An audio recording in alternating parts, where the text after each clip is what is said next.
অনেক বেশি টেস্টি ও হেলদি দুর্দান্ত স্বাদের পালং রাইস, সাথে রয়েছে গ্রেভি।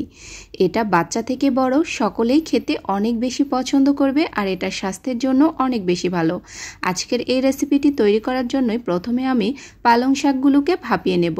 তো তার জন্য চুলার মধ্যে আমি কিছুটা পানি বসিয়ে নিয়েছি। পানিতে যখন টকবক করে বলক উঠে আসবে এর মধ্যে দিয়ে নিচ্ছি 1 মুঠো পরিমাণ পালং পাতা। শুধুই এখানে পালং পাতাটাই ব্যবহার করতে হবে, পালংয়ের যে ডাঁটাটা রয়েছে সেটা এখানে ব্যবহার করা যাবে না। গরম পানি থেকে উঠিয়ে সরাসরি ঠান্ডা পানির মধ্যে পালং পাতাগুলোকে ভিজিয়ে দিতে হবে। সাথে সাথে এরকম করলে পালংয়ের কালার এবং টেক্সচার একদম পারফেক্ট থাকবে। তো আমি সাথে সাথে ঠান্ডা পানির মধ্যে পালং পাতাগুলোকে দিয়ে নিয়েছি। এখন এই ঠান্ডা পানি থেকে পাতাগুলোকে আমি পানি ঝরিয়ে উঠিয়ে নেব।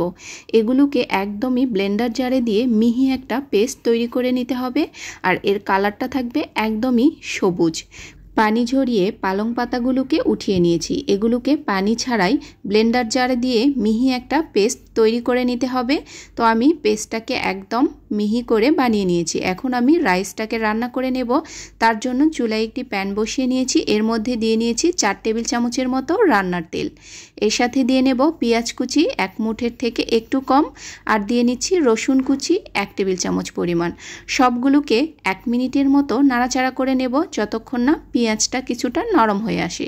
পেঁয়াজ যখন নরম হয়ে আসবে এর মধ্যে এখন আমি দিয়ে নেব পালংয়ের পিউরি। তো আমি পানি ছাড়াই পালংয়ের এই পিউরিটাকে তেলের মধ্যে দিয়ে নিচ্ছি।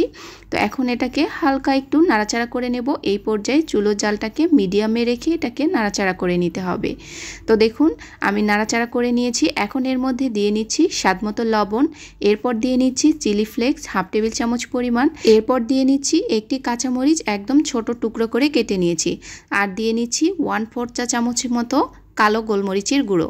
ঝালটা অবশ্যই আপনারা আপনাদের পছন্দ অনুযায়ী এখানে ব্যবহার করতে পারেন। একটু নাড়াচাড়া করেই এর মধ্যে দিয়ে নিচ্ছি রাইস। আমি এই রাইসটাকে আগেই ঝরঝরা করে রান্না করে রেখে দিয়েছি।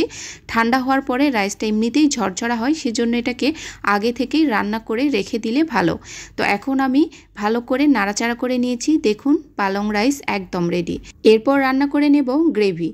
তো চুলার মধ্যে আমি প্যান বসিয়ে নিয়েছি। ভিডিওটা স্কিপ হয়ে গেছে। আমি এখানে কিছুটা পেঁয়াজ কুচি আর কিছুটা তেল দিয়ে হালকা গোল্ডেন কালার করে ভেজে নিয়েছি। এর মধ্যে একটি সাদা এলাচ, কালো এলাচ, 1 টুকরো দারুচিনি দিয়ে নিচ্ছি। আরও কিছুক্ষণ নাড়াচাড়া করে নিচ্ছি যতক্ষণ না মশলার ফ্লেভারটা তেলের মধ্যে চলে যায়। এরপর দিয়ে নিচ্ছি 1 কাপ পরিমাণ বিফ কিমা। গরুর মাংসগুলোকে আমি ছোট টুকরো করে কেটে বাসায় এই কিমাটা তৈরি করে নিয়েছি। বাসায় কিমা তৈরি করে নিলে একদম ফ্রেশ কিমাটা পাওয়া যায়। আপনারাও চেষ্টা করবেন বাসায় তৈরি করে কিমা দিয়ে এই কিমাটা তৈরি করার জন্য। তো আমি এখন এর মধ্যে কিছুটা মশলা অ্যাড করে নিচ্ছি। প্রথমেই দিয়ে নিয়েছি গরম মশলার গুঁড়ো, হলুদ গুঁড়ো, লাল মরিচের গুঁড়ো, এরপর দিয়ে নেব স্বাদমতো লবণ, দিয়ে নিচ্ছি ধনিয়া গুঁড়ো, সবার শেষে দিয়ে নিচ্ছি আদা রসুন বাটা 1 টেবিল চামচ পরিমাণ। সব কিছু দিয়ে কিমার সাথে আরও একবার মিশিয়ে নিতে হবে। মশলাগুলোকে দিয়ে আমি 2 মিনিটের মতো কিমার সাথে কষিয়ে নিয়েছি। এরপর এর মধ্যে বেশ কিছুটা পানি দিয়ে দেব যাতে কিমাটা পুরোপুরি সেদ্ধ হয়ে যায়। তো এখন আমি ঢাকনা দিয়ে এই কিমাটাকে রান্না করে নেব 15 মিনিট। 15 মিনিটের মধ্যে এই মাংসগুলো সেদ্ধ হয়ে যাবে। যেহেতু মাংসগুলো একদমই কিমা করা রয়েছে এজন্য এগুলো সেদ্ধ হতে খুব একটা বেশি সময় লাগবে না। তো দেখুন পানিটাও এই পর্যায়ে শুকিয়ে গেছে। এখন এর মধ্যে দিয়ে নিচ্ছি 2 টেবিল চামচ পরিমাণ টক দই। টক দই দিয়ে আরও কিছুটা পানি দিয়ে নিচ্ছি। বাটিটা ধুয়ে আমি 2 টেবিল চামচ পানি দিয়েছি। এখন নাড়াচাড়া করে নিলেই গ্রেভি একদম রেডি। আর এটা খেতেও অনেক বেশি দুর্দান্ত হয়। শুধু যে পালং রাইসের সাথেই খাওয়া যায় তা কিন্তু নয়, এটা রুটি, পরোটা অথবা সাদা পোলাও যে কোনো কিছুর সাথে খেতেই বেশ লাগে। তৈরি হয়ে গেছে গ্রেভি। এখন আমি এটাকে পরিবেশন করে দেখিয়ে দিচ্ছি। তো আমি একটা প্লেটের মধ্যে গ্রিন রাইস উঠিয়ে নিয়েছি। এর মাঝখান দিয়ে আমি কিছুটা গ্রেভি দিয়ে নিচ্ছি। এটা অপশনাল, আপনারা আপনাদের পছন্দ অনুযায়ী সাজিয়ে নিতে পারেন। আর এটা দেখতে যেমন লোভনীয়, এটা খেতেও তার থেকে অনেক বেশি দুর্দান্ত। আপনারা এই শীতে অবশ্যই পালং রাইসটি অবশ্যই একবার হলেও ট্রাই করে দেখবেন। তো আজকের এই রেসিপিটি আপনাদের কাছে কেমন লেগেছে? যদি ভালো লেগে থাকে অবশ্যই ভিডিওটি বেশি বেশি করে শেয়ার করে দেওয়ার অনুরোধ রইল। এই পর্যন্তই, সবাই ভালো থাকবেন। আবারও দেখা হবে আপনাদের সাথে নতুন কোনো সহজ রেসিপিতে। আল্লাহ হাফেজ, আসসালামু আলাইকুম।